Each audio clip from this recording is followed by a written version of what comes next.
Beep, beep. What is up, ninjas? My name is Sam World, and I make music production and sound design videos for dance music here on YouTube.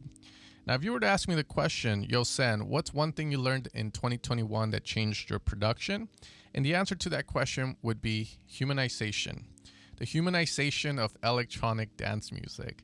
Now, when we first start learning how to make dance music, it's very easy to get into this very robotic phase in your productions where everything needs to land on beat. You know, like the kick, the clap, the open hat, your melodies. And this can lead to music that just sounds very robotic. Now, the idea of humanizing was very foreign to me until I read this interview where Bonobo discussed some of the techniques he used for some of his newer albums. And one of those was staying off the grid.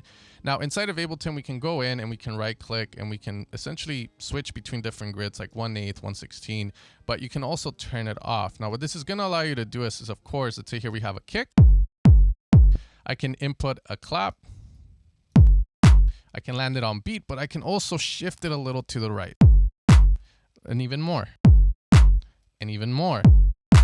And you can see there's a point where it starts to sound really off. But before that, there's these few millisecond adjustments we can do that adds a little bit of humanization to the track instead of being on the beat.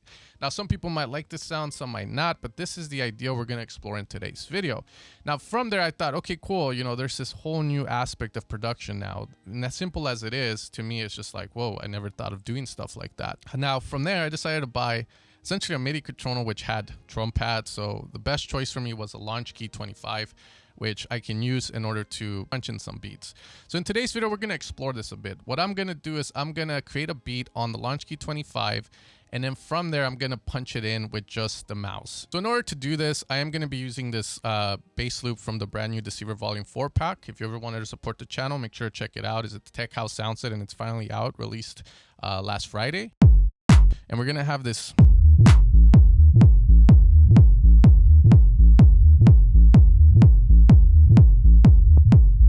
Okay, so here we have the drum pad. And the first thing we're going to start with is the clap. So we're going to allow the kick to just stay on the beat, but from there, everything else is going to be humanized. And of course, we are going to correct some human errors. So let's get straight into this. Let's just record MIDI overdub.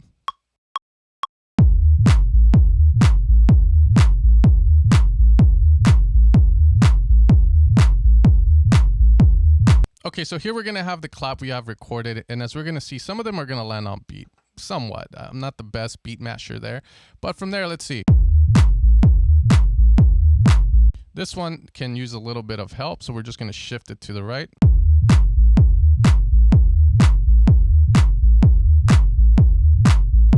Okay, of course, now we're going to have these over here that are just going to get deleted. So these I'm just going to kind of transfer like so.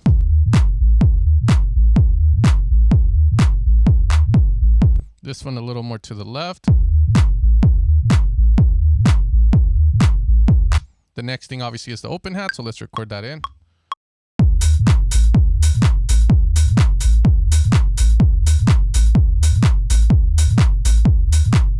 We're going to be off the grid and do a couple of corrections to the right.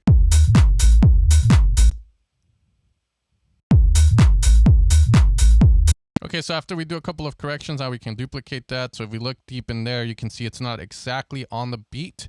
And there's also going to be a bit of velocity variation that's going to occur. Now, if you don't know what velocity is, just think of pretty much Ableton telling how loud we want to hit or play the open hat.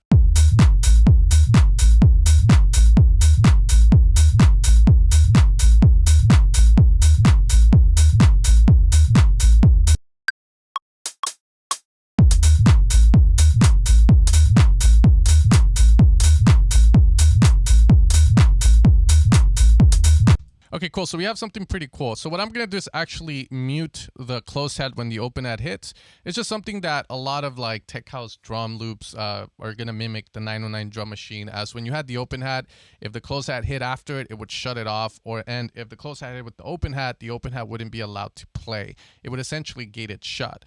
Okay, so what we're going to do is just fix that.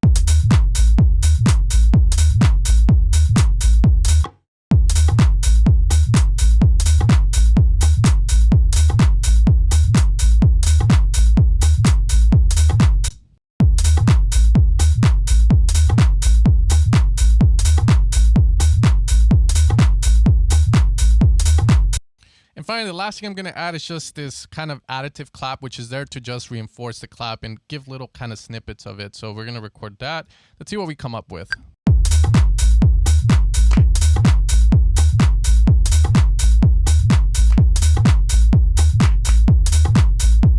Let's change the sound on that clap, maybe to a different one.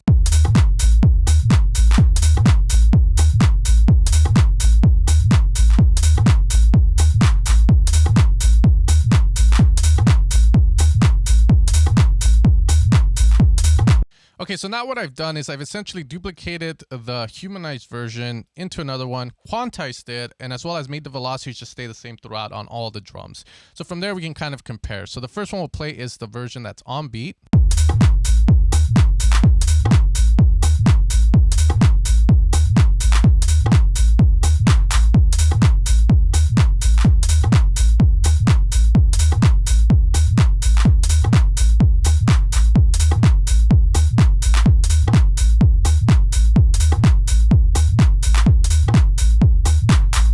So from my perspective, the humanized one sounds a lot more dynamicful and more lively, while the on-beat one tends to sound a little more robotic. Now, there is no right or wrong, to be honest. It just really depends on the track.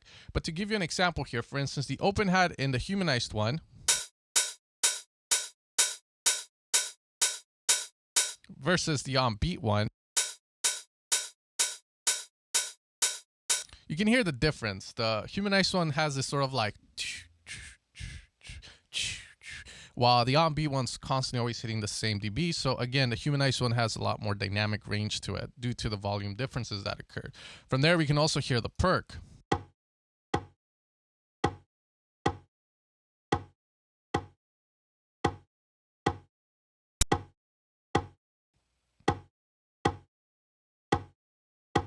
I mean, obviously, there's night and day on this one. So at the end of the day, it's up to you to decide whether you want to humanize your things, but this is just an idea that I wanted to present to you guys if you guys have never heard of it. Humanization for me is a great tool, and when it comes to making other stuff other than tech house, it also plays a huge role in progressive stuff, but if you're making even slower stuff, that's where it's really going to shine if you're trying to execute a more organic sound, a more humanized sound in your tracks. At the end of the day, I think it benefits everyone to at least give it a shot and apply just a hint of it. It doesn't have to be to the point where it feels like the drummer isn't the best drummer. Of course, one of the best drummers can stay on beat and whatnot, but it's just adding a little bit of a human touch, a human swing to it that can maybe make your songs just sound a little bit more interesting to the human ear.